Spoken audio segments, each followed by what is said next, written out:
Ya, pemirsa, rencana relokasi Pasar Baru Pangkalan Balai ke Pasar Cangkring menuai penolakan dari puluhan pedagang. Pedagang beralasan letak pasar yang jauh dari permukiman dapat mempengaruhi perekonomian dan penghasilan para pedagang.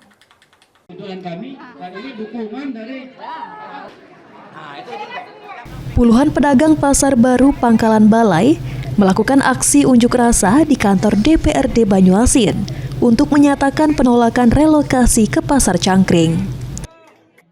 Koordinator aksi Alih Mukhtar Zuhri mengatakan, hampir 90% pedagang Pasar Pangkalan Balai menolak untuk dilakukan relokasi ke Pasar Cangkring.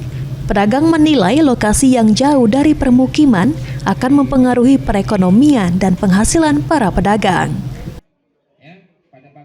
Jadi menolak pindah itu tadi kamu dengar keluhan yang nangis segala macam tadi, ya kan? Nangis bahwa kalau pemerintah maksud pindah, kami ini mana namakan, mana bayar anak kuliah, karena ke situ tuh jauh.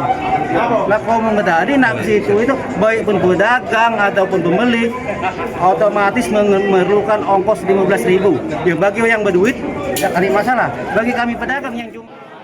Lebih lanjut, Alih Mukhtar berharap agar pemerintah Kabupaten Banyuasin dapat mempertimbangkan kembali keputusan relokasi pasar yang dianggap dapat merugikan para pedagang. Ridho Ilahi, PAUL TV.